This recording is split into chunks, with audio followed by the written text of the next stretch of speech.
4, versículo central, é o versículo de número 23. Glória a Deus. Versículo de número 23. Para ganhar mais tempo, diz assim o texto: mas a hora vem, e agora é, em que os verdadeiros adoradores adorarão o Pai em espírito e em verdade, e o Pai dos tais que assim adorem. Então, versículo 23, versículo 24 vai dizer: Deus é espírito, importa que o adorem em espírito e em verdade. A igreja diga amém. Amém. Isso é assento. Glória ao teu nome, Deus. Vamos, antes de ministrar a palavra do bom Deus, eu quero de antemão já louvar a Deus por essa oportunidade. Quero glorificar a Deus por esta oportunidade de estarmos aqui mais uma vez junto com os irmãos. É sempre uma alegria retornar a esta casa, onde também foi minha casa por pouco tempo, mas foi. Onde também servi a Deus aqui com os irmãos. Fico feliz em rever aqui alguns dos irmãos, alguns não estão mais aqui, mas glorifico a Deus por tudo que tem feito em nossas vidas. Deus sempre foi fiel, desde que nos chamou, nunca falhou até aqui, sempre cumpriu com suas promessas. Eu creio que vai continuar cumprindo. Deus nessa noite já tem falado conosco de uma forma maravilhosa, através dos louvores. Já tem usado aqui a nossa irmã que agora acabou de me anteceder, também com uma palavra maravilhosa dos céus. Então eu quero só colocar a cereja no bolo, só complementar aquilo que Deus já tem feito nesta noite, amém? A Deus toda a honra e toda a glória. Irmãos, o texto que nós lemos do Evangelho segundo escreveu João, tanto lá no comecinho, a Bíblia vai dizer que Jesus, ele está agora no início do seu ministério, e junto com Jesus, João Batista também está preparando o caminho, e diz a Bíblia Sagrada que João Batista está batizando, e Jesus também, não Jesus, mas os seus discípulos. E a Bíblia vai dizer que a fama de Jesus começa a se elevar acima da fama de João Batista. Jesus começa a batizar mais discípulos do que João Batista, e a Bíblia diz que então percorre esta fama, a fama de Jesus, por toda a terra. E a Bíblia vai dizer que chega ao ouvido dos fariseus. Então Jesus percebe que ali está iniciando o seu ministério e parte de uma obra que o Senhor está para fazer. A Bíblia diz que então Jesus entende que ele precisa sair agora da Judéia e seguir até a Galileia, onde seria o início ali do seu ministério. A Bíblia vai dizer que para Jesus sair da Judéia e ir até a Galileia, era necessário passar por Samaria. Samaria está entre esses dois locais. Então a Bíblia vai dizer que mesmo existindo outros caminhos, no versículo de número 4, Jesus ele diz assim: é necessário passar por Samaria. Ou seja, ele deixa claro aos seus discípulos que ele não queria porta-volta, ele não queria outro caminho, ele queria um caminho que já era o caminho procedente a todos, que deveria passar por Samaria, para chegar até a Galileia, saindo da Judéia. Então a Bíblia vai nos dizer que Jesus sai, e Jesus entra em Samaria. A província de Samaria, por ser ela grande, existia alguns lugares, algumas cidades pequenas, e Jesus entra numa cidade chamada Sicar. Sicar é aquela cidade que Jacó deu para o seu filho José, e então formou-se ali um vilarejo. E a Bíblia diz que dentro de Sicar existia uma fonte que o próprio Jacó cavou, chamando-se a fonte de Jacó, o poço de Jacó. E nesse lugar, a Bíblia diz que Jesus chega então na cidade de Sicar, e quando Jesus chega ali, ele vai até a fonte de Jacó, e quando ele chega naquela fonte, a Bíblia diz que esta era a hora sexta para os judeus, para nós, o meio-dia, e a Bíblia diz que Jesus se assenta na porta daquele poço, e ele espera algo, e a Bíblia diz então que os seus discípulos vão até a cidade buscar alimento. Jesus está com fome, é o horário do almoço. Jesus está com sede porque estava vindo de caminhada, e a Bíblia diz que quando ele se assenta ali, uma mulher samaritana vem então até ali para retirar a água do poço, porque o poço está no território dos samaritanos. E ali aquela mulher chega, e aqui chegamos ali onde começa, versículo número 7, começa aqui a história narrada ou narrativa aqui do texto, da história central do texto que nós lemos. E a Bíblia vai dizer que então Jesus olha para aquela mulher, diálogo. Jesus pede água para ela, e ela vai dizer: como tu sendo judeu, vem puxar conversa comigo que sou samaritano. Existia um problema entre eles, os irmãos conhecem isso. E a Bíblia diz que então aquela mulher samaritana, ela vai conversar com o Senhor. Jesus vai falar acerca da água da vida. Jesus vai explicar para ela, e parece que cada resposta que Jesus dá para ela, ela tem um ar de deboche, dizendo para ele assim: porventura é tu maior do que Jacó que furou esse poço? Pode tu descer e tirar a água de lá? Ela começa a debochar do que Jesus está falando. Parece que para ela é uma brincadeira, é algo sem assunto, e Jesus vai falando e ela não vai entendendo. Aí Jesus diz assim: olha, eu tenho água da vida, e se eu te dar dessa água, nunca mais você vai ter sede. E ela diz assim: então me dá, para mim não precisar mais voltar aqui. Aí Jesus diz para ela assim: vai, chama o teu marido e traz ele até aqui. E ela diz assim: eu não tenho marido. Então Jesus traz a luz da revelação e diz assim: bem disseste, não tenho, porque o que tu tem não é teu. Aleluia. Então chegamos, irmãos, no versículo de número 19, e ela diz assim: vejo que és profeta. Ela sai da dimensão material e vai agora para a dimensão espiritual, porque agora o assunto muda, a conversa muda. Ela não quer mais falar de água, ela não quer mais falar de poço, ela não quer mais falar de algo natural, ela já quer entrar na dimensão espiritual. Então ela vai dizer assim para ele: veja que tu és profeta. Aleluia. E Jesus, aleluia, então vai explicar para ela, vai conversar com ela. Aleluia. Jesus vai entender, aleluia, que agora ela entendeu o propósito dele estar ali.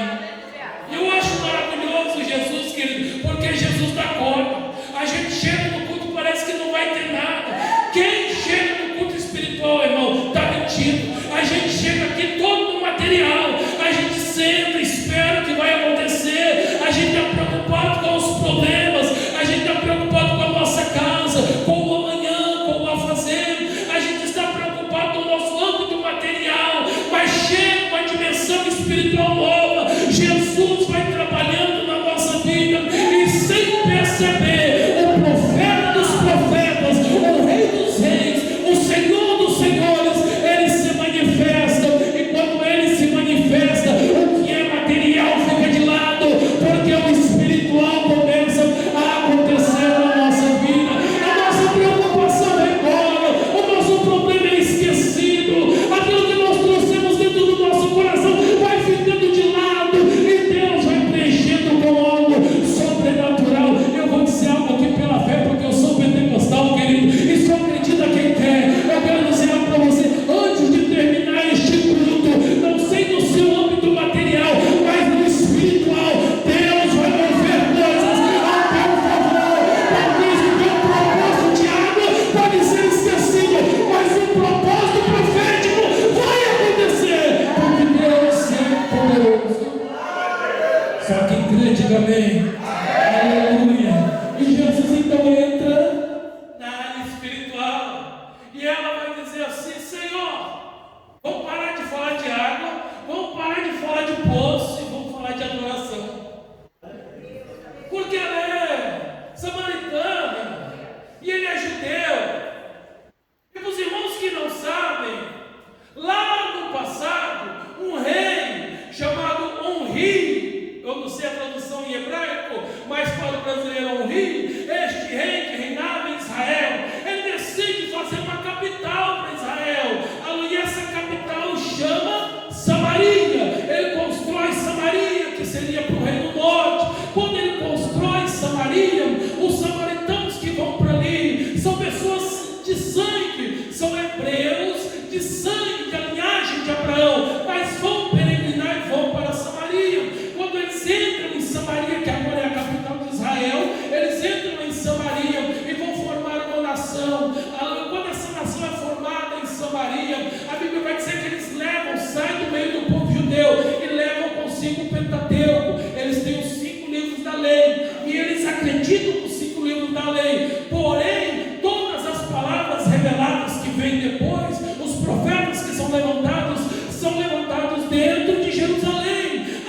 Então os livros que são escritos consequentemente são escritos dentro de Jerusalém, e os samaritanos não acreditam nas profecias, não acreditam nos demais Bíblia, eles só acreditam no Pentateuco. Então, por acreditar no Pentateuco, eles ficam estagnados, não acreditam nas profecias. Samaria, eles têm o Pentateuco, mas os judeus começam a ter os livros dos profetas e os demais livros do Velho Testamento. Por isso os judeus constroem o templo, edificam o templo segundo a vontade de Deus. Em Samaria não tem templo, mas em Samaria tem o Pentateuco. Os samaritanos não têm templo para adorar, não tem nada para servir a Deus no material, eles só têm a adoração, eles adoram em espírito. Os samaritanos, eles têm a adoração espiritual. A adoração espiritual do samaritano é real, mas os judeus têm o templo, os judeus têm a arca, os judeus têm toda a parte material para adorar a Deus. Por ter a parte material, irmãos, os judeus começam a deixar a verdadeira adoração. Aí os judeus não adoram em espírito, eles só adoram pela verdade. E o que era a verdade? O templo. O que era a verdade? A arca do tesouro. O que era a verdade? Os demais livros que foram escritos pelos profetas. Samaritano não tem templo, não tem arca, então ele só tem o espírito para adorar. Samaritano tem adoração espiritual, judeu tem adoração material, a verdade. Aleluia. Quando Jesus se manifesta para aquela mulher, ela vai dizer assim: Senhor, nós dizemos que a verdadeira adoração vem do monte dos samaritanos, de Samaria. Mas os judeus dizem que vem do templo, lá do templo de Jerusalém. Então onde é a verdadeira adoração? No monte ou no templo? Aleluia. E parece que Jesus vai ficar sem resposta. Mas deixa eu dizer algo para você, querido. Se você ainda acha que o meu Jesus e o teu não tem resposta, você está enganado. Se você entrou aqui nessa noite achando que tem um fim para aquilo que você está precisando, você está enganado. O meu Jesus não fica sem resposta. Ele pode ficar em silêncio, mas está na palma da mão dele a resposta para todas as coisas. Aleluia. Ele não deixa ninguém sem resposta. Ele tem resposta certa, na hora certa, no momento certo. E ele vai olhar para aquela mulher e ele vai dizer assim: nem no templo e nem no monte. Aleluia. Nem lá e nem cá. Parece que Jesus está dizendo: não vai ter adoração em lugar nenhum. E ele está dizendo: nem no templo, que é a verdade, porque o templo é a verdade, nem no templo que tem as leis, porque a lei é a verdade, nem no templo que tem a arca do tesouro, porque a arca é a verdade, e nem no monte, que é espírito, que é adoração verdadeira, que é adoração espiritual. Aleluia. E a mulher vai ficar em dúvida, como se ela dissesse assim: aonde está o Senhor? Aí o Senhor vai dizer, o versículo que nós lemos: mas a hora vem e agora é, em que os verdadeiros adoradores adorarão o Pai em espírito e em verdade. Quem não entende não dá glória. Jesus está dizendo assim, ó, é uma junção. Jesus não despreza samaritano e nem despreza judeu. Jesus despreza divisão. Oh, glória. Jesus não despreza quem tem verdade e nem quem tem espírito. Jesus despreza divisão. Jesus despreza quando está dividido. Não adianta nada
ministrando uma igreja que leva a placa da nossa igreja, Assembleia de Deus. E quando eu cheguei ali, eu estava pregando, e eu gosto muito de pregar, e quando eu prego, os irmãos estavam ouvindo, de repente o irmão levantou para profetizar, o pastor desceu do púlpito, foi lá no irmão e disse para ele: se assente. Não pode profetizar agora, porque o irmão está pregando. Aleluia. Está assim, irmão. Estamos vivendo uma época em que estão amordaçando o Espírito Santo de Deus. Os pastores, me desculpe se tem por aqui, mas eu creio que não. Os pastores estão tirando o microfone da boca quando vão falar em língua. Não se pode mais glorificar. Parece mais uma palestra, parece mais um cemitério. Não tem mais lugar ao Espírito Santo de Deus, porque deixaram a adoração de lado. Parece que o templo, parece que a arca tem mais valor do que a adoração ao Deus verdadeiro. Oh, aleluia! Glória a Deus.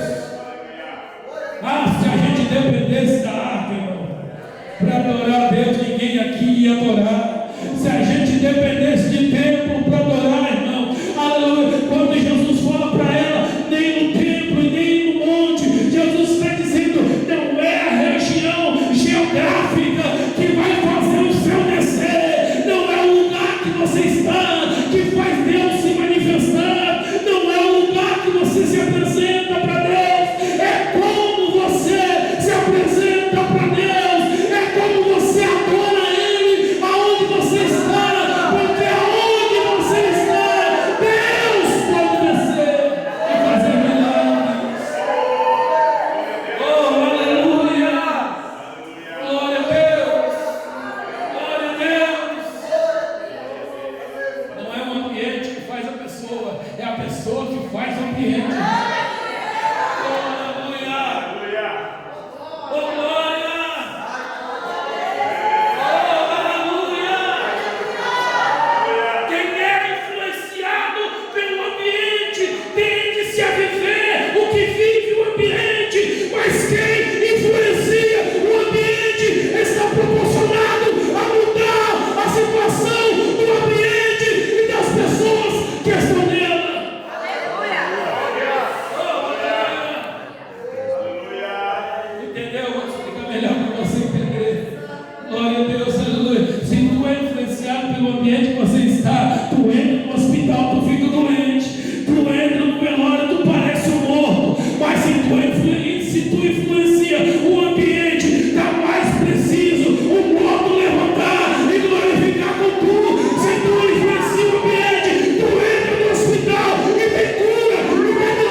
Deus pode mudar a tua situação para não precisar do médico vir tocar em você. Jesus muda a tua situação, e para você que está desempregado, é o patrão quem vai te ligar e te oferecer um emprego. Não acredita nisso?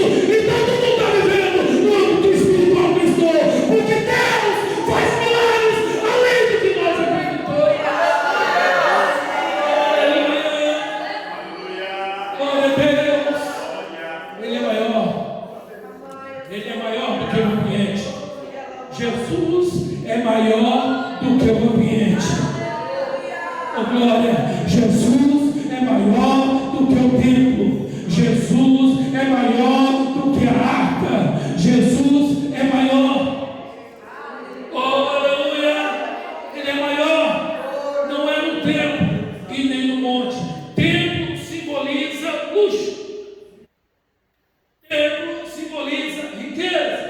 Tempo simboliza coisas especiais. Jesus está dizendo, não é na riqueza, não é no templo que simboliza coisas especiais, não é no luxo.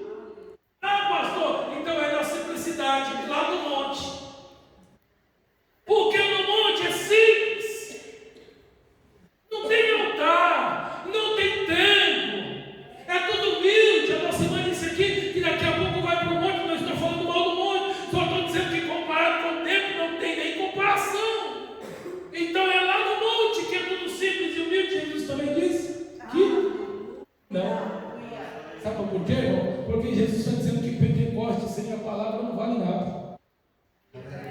Glória a Deus. Jesus está dizendo que tu pode rodar, saltar, falar em línguas, você pode fazer o que você quiser. Se você não ler a palavra dia e noite, não meditar nela, não guardar ela no teu coração, você não vai ter sucesso na tua vida. Oh, aleluia! Se da mesma forma a palavra sem o Espírito, ele mata, da mesma forma, há um Espírito sem a palavra, mata. Glória a Deus, aleluia. É do reteté. Profetiza a igreja inteira, fala em línguas, mas chama para a escola dominical. É verdade, Jesus pega eles. Chama para a palavra. Aleluia. Esses dias eu estava conversando com um amigo meu, ele disse, aí pastor, está pregando aí? Eu falei, quando Deus prepara, ele disse, pastor, eu estou vivendo uma coisa nova na minha vida. Eu falei, ele é. Agora eu estou nessa que eu abro a Bíblia só por abrir. Não preciso nem pregar mais, agora é profecia e língua estranha e Deus toma conta. Eu falei, rapaz, não quero esse mistério aí para mim não. Oh, glória a Deus, tem que ter palavra, irmão. Aleluia. A palavra já foi revelada, não tem mais revelação, só tem luz do que foi revelado. Se tem outra revelação, o apóstolo Paulo diz que é engano, não vem de Deus. Aleluia. A palavra, a única palavra, está revelada aos nossos corações, está na tua mão. É o livro mais vendido, mas o menos lido, porque ninguém dá valor à palavra. Poucos ainda valorizam. Glória a Deus. Ontem eu discutia com um rapaz. Ele estava falando sobre as igrejas que estão ganhando tantas pessoas. Igrejas que abriram tantos lugares. As pessoas sendo enganadas por movimentos. Eu dizia para eles, não leva mal o que eu falo, não estou defendendo pastor nenhum, igreja nenhuma. Mas para mim, pessoalmente para mim, dormindo, para mim, pior é quem deixa ser enganado do que quem engana.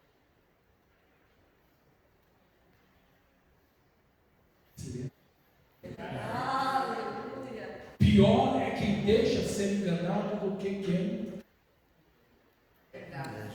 Porque quem não tem acesso, pastor Gabriel, tudo bem. E não tem acesso à verdade, tudo bem. Quando alguém te liga, irmão, te engana no celular. Quando você paga o Pix, quem é enganado. Quando você paga o conta, não sei se você já pagou, se você não pagou, que Deus te livre. Mas quando a gente paga uma conta enganada, com tanta fraude que tem hoje em dia, o que vem na tua cabeça? Ah, se eu soubesse, não é essa frase? Não cairia. Não cairia. Aí tu tem a Bíblia. Tu tem o Espírito Santo. Fala contigo. Te direciona. Aleluia. Tu tem Velho e Novo Testamento, palavra revelada, Evangelho. Tu tem carta de Paulo, tu tem Apocalipse, tu tem tudo na mão. E vai deixar ser enganado por profecias vãs. Vai deixar ser enganado por qualquer um que vem e fala, não. Tu tem a palavra. A Bíblia diz que quando Jesus levanta Josué, Deus levanta Josué, a palavra que Deus dá para Josué está lá esperando descer um anjo do céu, fazer um milagre, abrir o mar como abriu com Moisés. Aí a primeira palavra que Deus dá para Josué é essa: Josué, não te aparta do livro dessa lei. Antes, medita nele de dia e de noite, para que te vá bem, para que faça prosperar este povo e para que consiga herdar tudo aquilo que eu tenho prometido. Glória a Deus, aleluia. O negócio é o fogo, o negócio é saudade a palavra deixa para depois. Aleluia. Não é só na simplicidade, não tem que ter palavra. Deus tem que estar no negócio, aleluia. Jesus está falando assim, ó, sabe como que vai acontecer? O verdadeiro adorador, ele entende que tem que ter junção, tem que ter, aleluia, as duas coisas. Por isso ele diz, já estou encerrando, por isso ele diz assim, irmãos, mas a hora vem e agora em que os verdadeiros adoradores adorarão o Pai em espírito e em verdade. Espírito fala da adoração e espírito e verdade fala da palavra. Jesus diz: eu sou o caminho, a verdade e a vida. Olha Deus, por que Jesus não inverteu e deixou a verdade por meio? Caminho, verdade e vida. Porque Jesus sempre foi do centro. Glória a Deus, 3 minutos, Jesus está onde? Oh, glória a Deus, no centro. Glória a Deus, aleluia. Jesus é crucificado num monte chamado Monte da Caveira. Está onde? No centro de Jerusalém. Glória a Deus. Aí Jesus disse assim, ó, a verdade está no meio. Eu sou o caminho, a verdade.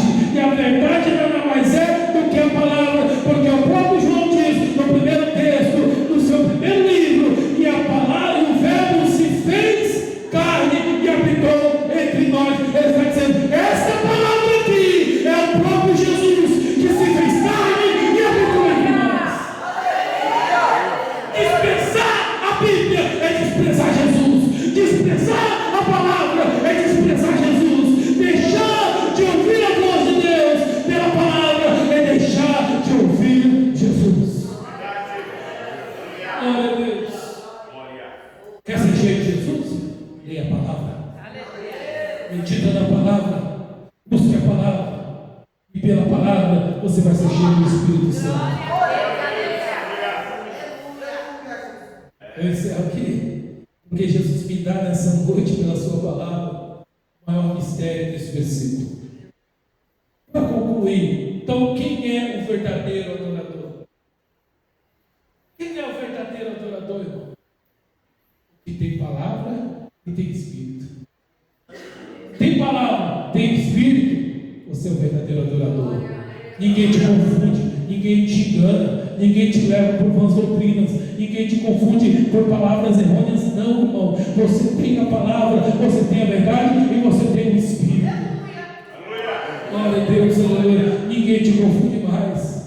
Seja cheio da presença de Deus pela palavra. A melhor coisa na nossa vida é a palavra. Oh, glória a Deus, aleluia. O diabo inventou tanta coisa e botou dentro de uma caixinha, escrito celular, aleluia, que tantas pessoas agarram nele, dorme agarrado, acorda agarrado, vive agarrado, trabalha agarrado, pega o ônibus agarrado, pula o ônibus está agarrado, vive agarrado.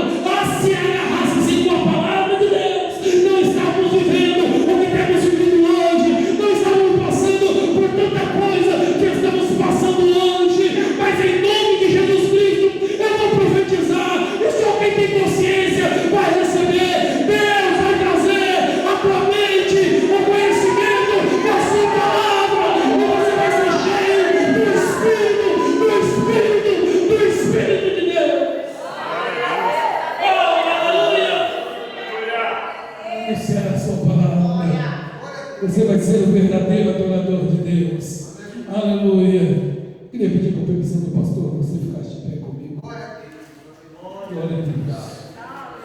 Aleluia. Glória a Deus.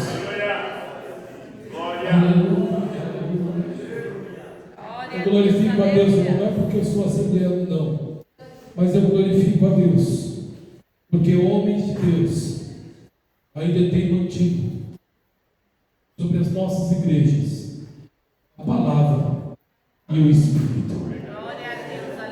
Glorifique a Deus. A gente, ser humano, tem um problema muito grande. Qual é, pastor? A gente só valoriza quando perde.